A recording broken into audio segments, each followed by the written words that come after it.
சபையுரையாளர் 9ஆம் அதிகாரம். இவை அனைத்தையும் ஆழ்ந்து எண்ணி பார்த்தேன். நல்லாரும் ஞானமுள்ளவர்களும் செய்வதெல்லாம் அவர்கள் அன்பு கொள்வதும் பகைப்பதும் கூட கடவுளின் கையிலேதான் இருக்கிறது. இனி வரப்போவது என்ன என்பது யாருக்கும் தெரியாது. விதித்துள்ளபடிதான் எல்லாருக்கும் எல்லாம் நேரிடும்.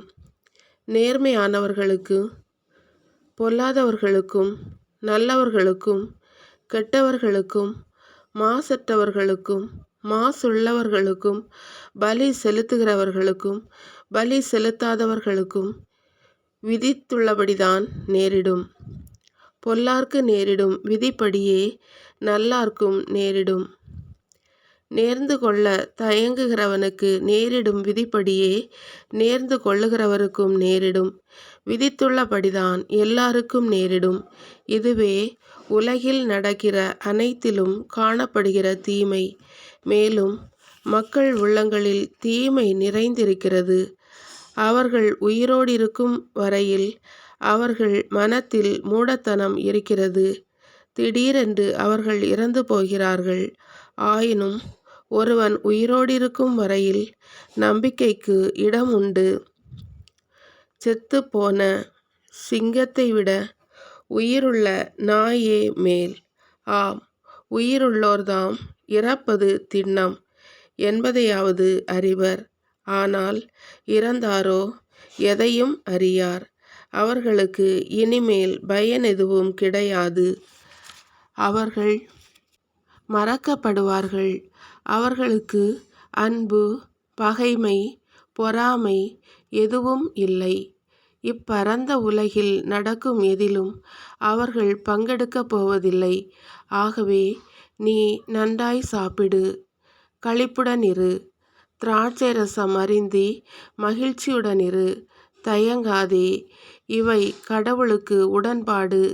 எப்போதும் நல்லாடை உடுத்து, தலையில் நறுமண தைலம் தடவிக்கொள். இவ்வுலக வாழ்க்கை வீணெனினும் உனக்கு கிடைத்துள்ள வாழ்நாள் முழுவதும் நீ உன் அன்பு மனைவியோடு இன்புற்றிரு. ஏனெனில் உன் வாழ்நாளில் உலகில் நீ படும் பாட்டிற்கு ஈடாக கிடைப்பது இதுவே. நீ செய்ய நினைக்கும் செயல் எதுவோ அதை செய். அதையும் உனக்கு ஆற்றல் இருக்கும்போதே செய்.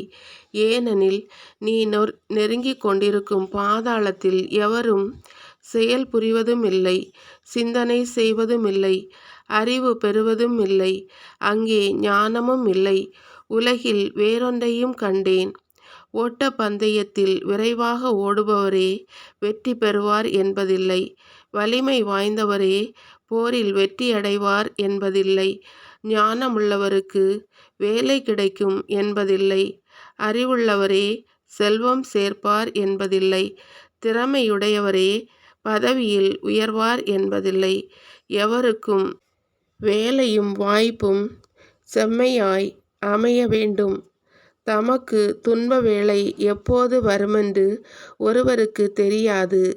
வலையில் அகப்படும் மீன்களைப் போலவும் கண்ணியில் சிக்கும் பறவைகளைப் போலவும் அவர் சிக்கிக் கொள்வார்.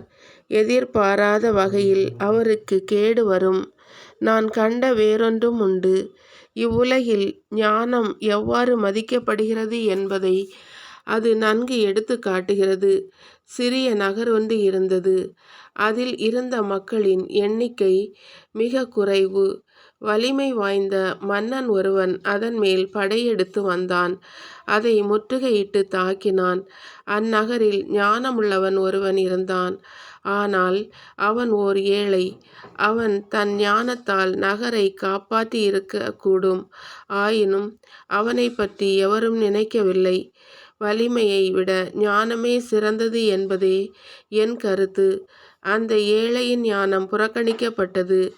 அவன் சொல்லை எவரும் கவனிக்கவில்லை. மூடர்கள் கூட்டத்தில் அதன் தலைவன் முழக்கம் செய்வதை கேட்பதை விட ஞானமுள்ளவர் அடக்கத்துடன் கூறுவதை கேட்பதே நன்று.